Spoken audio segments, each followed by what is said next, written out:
Bonjour à tous et merci de nous rejoindre pour ce nouveau rendez-vous organisé par la Préfond, un rendez-vous au cours duquel nous allons tenter de vous donner les clés pour comprendre la retraite dans la fonction publique, comment la préparer, que faut-il savoir à 5, 10 ou 15 ans de l'échéance, quelles sont les attentes des cotisants. Et pour cette première édition, c'est l'association des anciens élèves de l'ENA qui nous ouvre ses portes. Bonjour Daniel Keller. Bonjour à vous. Merci de nous recevoir, vous êtes le président de cette association. À vos côtés, Françoise Krenbauer, bonjour. Bonjour. Présidente directrice générale de France Retraite et Christian Carrega. Bonjour Christian. Bonjour. Directeur général de Préfond. Daniel Keller, je vais commencer par vous. Nous sommes ici chez vous. Pourquoi une association d'anciens élèves comme l'ENA s'intéresse-t-elle à ces sujets de la retraite ? Les associations d'anciens élèves doivent se réinventer en permanence et si nous voulons fidéliser les anciens élèves, nous devons leur offrir des services, une vraie valeur ajoutée.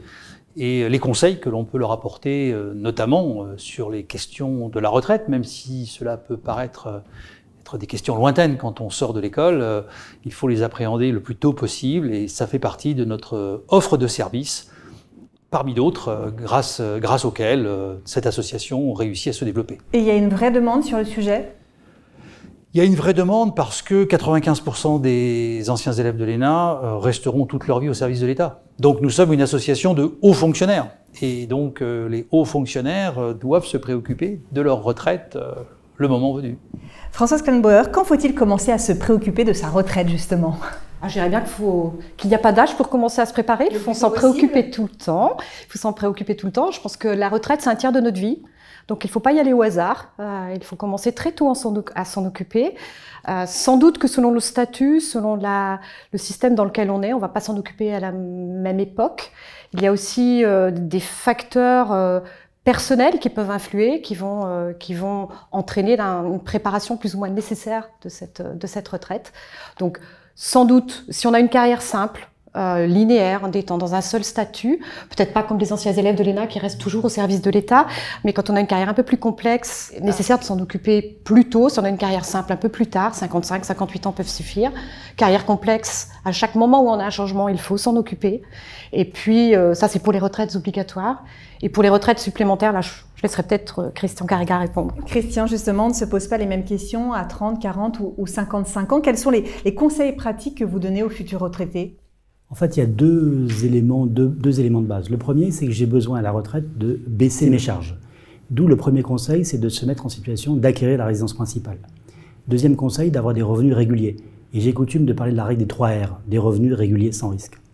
Alors, récemment, 2019, a été créé un nouveau produit, le PER, qui a vocation à être un produit d'épargne en vue de la retraite universelle. Effectivement, il est très souple et à 30 ans, à 40 ans, à 50 ans, on n'a pas les mêmes besoins, les mêmes capacités d'épargne. On peut commencer doucement avec un petit peu d'épargne.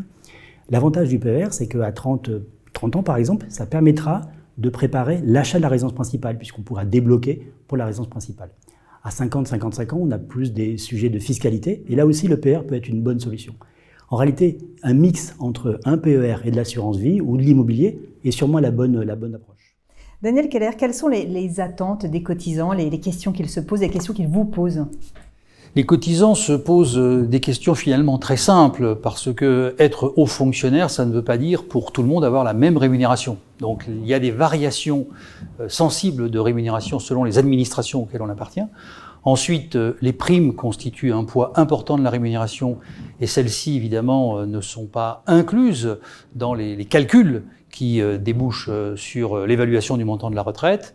Et donc la question du complément de revenu, même pour des hauts fonctionnaires, elle se pose. Et c'est là qu'effectivement des offres comme celles que Préfond peut apporter, évidemment, sont les bienvenues. Alors après, tout l'enjeu, c'est de sensibiliser suffisamment tôt. Mieux vaut ne pas se préoccuper de ces questions 2 ou 3 ans avant l'âge de prendre sa retraite, parce que c'est alors trop tard. Justement, Françoise Krenbauer, quelles sont les questions qu'on doit se poser quand on veut liquider ses droits ? Alors je pense que la question principale, c'est de s'assurer que l'intégralité de ses droits ait bien été enregistrée auprès des caisses.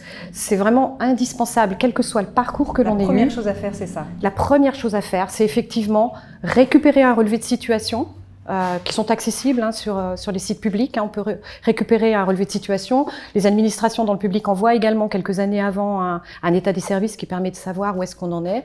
Mais vraiment s'assurer que ces éléments qui sont enregistrés par les caisses de retraite soit complet, exhaustif et juste. C'est vraiment la première démarche à entreprendre à tout âge. La seconde démarche. Et puis ensuite, c'est aller un petit peu plus loin. Une fois qu'on s'est assuré que ce relevé est correct, c'est aussi, en fonction de sa propre situation, se projeter sur l'avenir et se dire, qu'est-ce qui se passe si en fonction des événements auxquels on a accès, quelles conséquences il peut y avoir pour sa retraite, et éventuellement choisir des options particulières, racheter des trimestres, faire des opérations à côté, et puis bien sûr s'assurer que le revenu que l'on aura correspond aux charges que l'on aura à cette époque-là. Alors sur cette question, Christian Carrega, comment savoir si ma retraite sera suffisante pour maintenir mon niveau de vie? Nous sommes très attachés au partenariat avec l'Association des anciens élèves de l'ENA. C'est pour ça que nous avons mis en place une ligne dédiée au 01 44 13 64 15 qui permet d'avoir un conseiller qui va permettre d'accompagner dans la démarche, de trouver les bonnes solutions et de pouvoir proposer les simulations qui vont bien. C'est aussi pour ça que nous avons monté un partenariat qui apporte de la valeur avec France Retraite, qui permet à la fois d'estimer le montant de sa retraite et l'âge de départ et de déterminer le niveau des revenus dont on aura besoin pour sa retraite.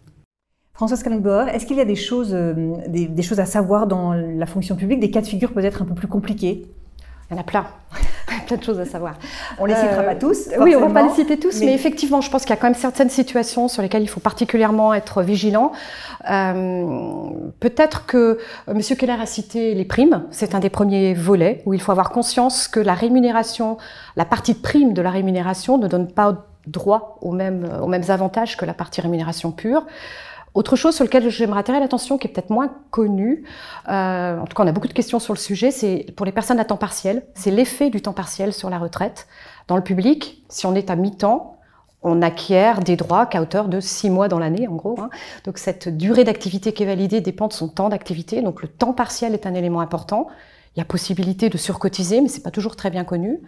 Puis peut-être aussi, c'est pour les enfants, savoir également à quelle majoration familiale, à quelle bonification de trimestre on aura droit en fonction du nombre d'enfants qu'on a et de la date à laquelle on a eu les enfants. C'est complexe. Pour conclure, si vous deviez donner chacun un conseil aux futurs retraités qui nous regardent, Christian, je commence par vous. Avant tout, c'est une approche patrimoniale qui doit combiner plusieurs dispositifs. Chez Préfonds, on est attaché à deux choses. D'abord, un investissement socialement responsable. On a intérêt, pour garder de la valeur, pour ne pas perdre de l'argent, si vous voulez, à avoir des placements qui respectent de l'ISR. C'est le cas de notre contrat d'assurance vie, c'est également le contrat du Préfonds retraite, qui est régulièrement récompensé par la presse. Et le deuxième sujet, c'est la sécurité. Je ne joue pas en bourse ma retraite. Donc dans l'idée, c'est plutôt choisir des offres qui permettent de garantir le montant des revenus au moment de la retraite. Ça, c'est pour moi les deux points primordiaux. Daniel Keller, un conseil? Je pense que la question de la retraite, c'est finalement répondre à une interrogation simple, c'est se protéger. Se protéger, effectivement, par rapport à ce moment de bascule où l'on arrête de travailler. Il faut aussi penser à son conjoint ou à sa conjointe, qui a la dimension réversion. Il y a beaucoup de hauts fonctionnaires dont les conjointes ou les conjoints, finalement, ont des carrières professionnelles hachées parce qu'ils ont eux-mêmes des contraintes, des suggestions qui ne permettent pas toujours à leur conjoint ou leur conjointe de travailler. Donc il faut prendre tous ces éléments en considération suffisamment tôt pour mieux justement préparer cette deuxième étape de la vie. Françoise, le mot de la fin. Je dirais qu'on liquide sa retraite qu'une fois, on n'a pas de deuxième chance, donc il faut mettre toutes les chances de son côté en amont pour vivre la retraite qu'on a envie. Merci beaucoup à tous les trois. Merci Daniel Keller de nous avoir accueillis, président de l'Association des anciens élèves de l'ENA, Françoise Kaltenbauer, présidente directrice générale de France Retraite, Christian Carrega, directeur général de Préfonds. Merci beaucoup à tous de nous avoir suivis pour ce premier rendez-vous. On se donne rendez-vous très prochainement. À bientôt.